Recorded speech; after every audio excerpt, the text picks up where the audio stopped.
brought to you by Nova शुद्ध घी। जब जब खाए दिल खुश हो जाए, सदियों का नोवा शुद्ध देसी घी, सपना स्वस्थ भारत का। I love घी घी घी घी घी।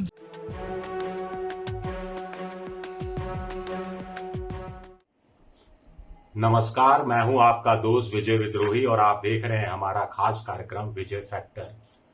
तो मनोरंजन की दुनिया से, फिल्मी दुनिया से राजनीति में आए चिराग पासवान से बीजेपी का सीट शेयरिंग का मामला फंसा हुआ है।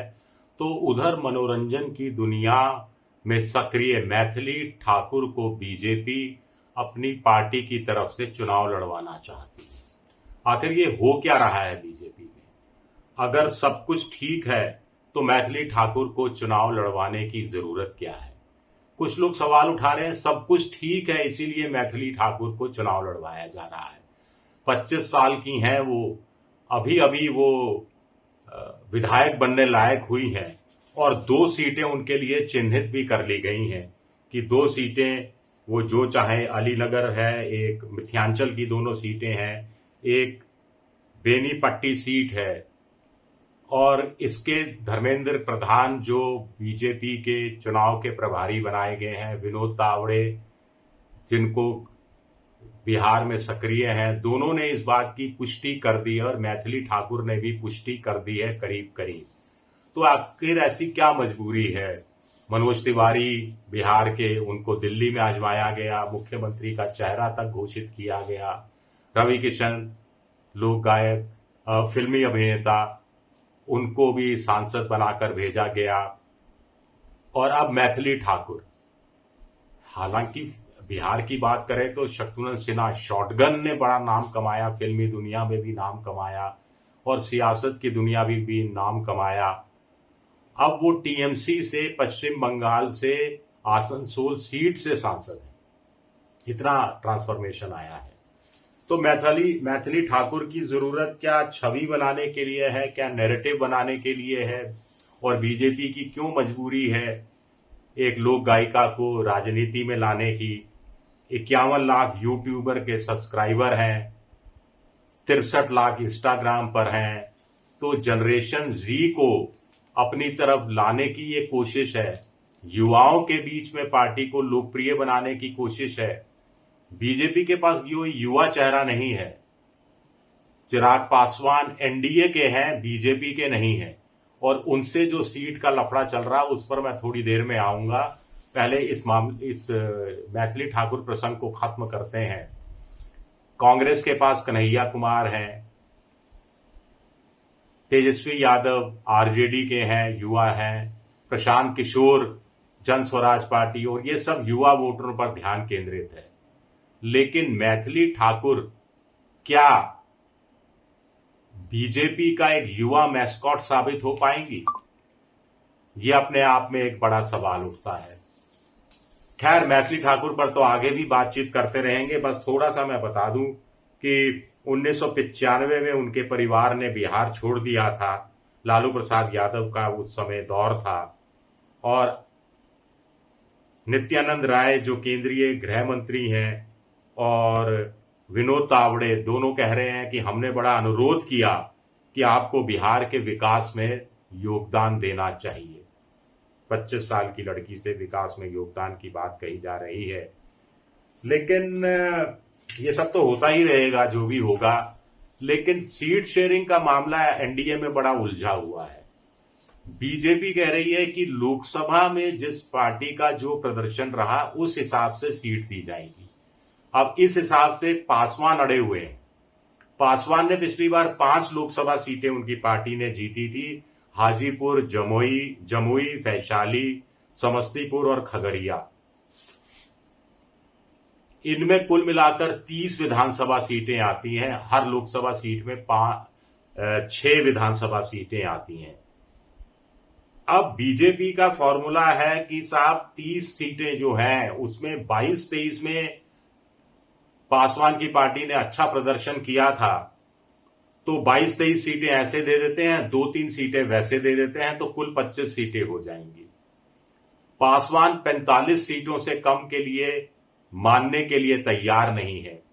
उनका कहना है कि प्रति लोकसभा सीट उनको 2 विधानसभा सीटें दी जाएं, यानी 5 into 2 10 सीटें तो ऐसी दे दी जाएं। बाकी वो अन्य क्षेत्रों में भी अपनी पार्टी का विस्तार करना चाहते हैं। इन 5 लोकसभा सीट तक खुद को सीमित रखना नहीं चाहते, इसीलिए वो इन सीटों की मांग कर रहे हैं। कुछ का कहना है कि वो 45 से 35 पर उतर आए हैं। बीजेपी 20 से बढ़कर 25 के आसपास 25-26 तक पहुंचती दिख रही है। तो क्या 30 पर मामला सेटल हो सकता है? कुछ सीटें ऐसी हैं जिस पर पासवान पूरी तरह से अड़ गए हैं। एक तो वो कह रहे हैं कि साहब एमएलसी हमें नहीं चाहिए। बीजेपी कह रही है केंद्र में एक और आपका मंत्री बना देते हैं, पासवान वो भी नहीं चाहते। बीजेपी कह रही है पासवान को केंद्रीय मंत्रिमंडल में एक भारी भरकम पद दे देते हैं। पासवान ने का रिएक्शन इस पर हमें पता नहीं, लेकिन रिएक्शन जो पक्का है कि एक गोविंदगंज की सीट है जहां जो अपने प्रदेश अध्यक्ष राजू तिवारी के लिए अड़ गए हैं कि ये सीट तो मिलनी चाहिए। ये सीट बीजेपी के पास है, मौजूदा विधायक बीजेपी का है। नवादा में हिसुआ नाम की सीट है जहां वो अपने मीडिया प्रभारी धीरेन्द्र मुंडा के लिए टिकट मांग रहे हैं। ये सीट कांग्रेस के पास है, तो बीजेपी ये सीट उनको दे सकती है। लेकिन ब्रह्मपुर सीट वो हुलास पांडे के लिए मांग रहे हैं और बीजेपी यहां से खुद चुनाव लड़ना चाहती है। बीजेपी को लगता है उनकी जीत की संभावना ज्यादा है। फिलहाल धर्मेंद्र प्रधान हो, मंगल पांडे हो, विनोद तावड़े हो, सब पासवान को मनाने में लगे हैं। पासवान के साथ साथ जीतन राम मांझी और उपेंद्र कुशवाहा को भी मनाना है, पटाना है। लेकिन पार्टी को लगता है कि पहले एक बार पासवान से समझौता हो जाए तो बाकी 2 से समझौता करने में आसानी होगी। अगर बीजेपी का फॉर्मूला लोकसभा में प्रदर्शन के आधार पर सीट बांटने का है, तो फिर इस हिसाब से देखा जाए तो आंकड़े क्या कहते हैं। पिछली बार लोकसभा में बीजेपी ने जितनी लोकसभा सीटें जीती थी, उसमें विधानसभा सीटों में उसने 68 सीटों पर बढ़त हासिल की थी। लेकिन नीतीश की पार्टी ने बीजेपी से लोकसभा सीट भी एक ज्यादा जीती थी और 72 विधानसभा सीटों पर बढ़त हासिल की थी। पासवान ने 29 सीटों पर बढ़त हासिल की थी और हम यानी जीतन राम मांझी की पार्टी ने 5 सीटों पर, विधानसभा सीटों पर बढ़त हासिल की थी और ये योग कुल मिलाकर 174 का बैठता है। पासवान को दर्द ये है कि उनका प्रदर्शन अच्छा रहा। पिछली बार उन्होंने मोदी को राम मानकर हनुमान की भूमिका निभाई और नीतीश कुमार को निपटाने में बड़ी मेहनत की। लेकिन अब हम जीतन राम मांझी और उपेंद्र कुशवाहा मिलकर 35 सीटें मांग रहे हैं और बीजेपी 16-17 सीटें देने को तैयार है। पासवान को लगता है कि अगर उन दोनों को 16 सीटें मिल रही हैं, अगर मिलती हैं, तो उसका दुगना प्रभाव तो वो रखते हैं। उनको लगता है कि 5.5% का उनका वोट बैंक है। जीतन राम मांझी का 3% है। उपेंद्र कुशवाहा का, वैसे तो कुशवाहा वोट 4.2% है, लेकिन उपेंद्र कुशवाहा के खाते में 2-2.5% से ज्यादा का मामला नहीं है, तो वो अपना ज्यादा देख रहे हैं। लेकिन बीजेपी को लगता है कि पासवान वोट में अब वो पकड़ नहीं रही चिराग पासवान की। जो मध्य बिहार का इलाका है, वहां जो पशुपतिनाथ हैं, उनके अंकल हैं, चाचा हैं, वो लड़ रहे हैं मोस्ट प्रोबेबली महागठबंधन के साथ। तो पासवान वोटों का बिखराव होगा।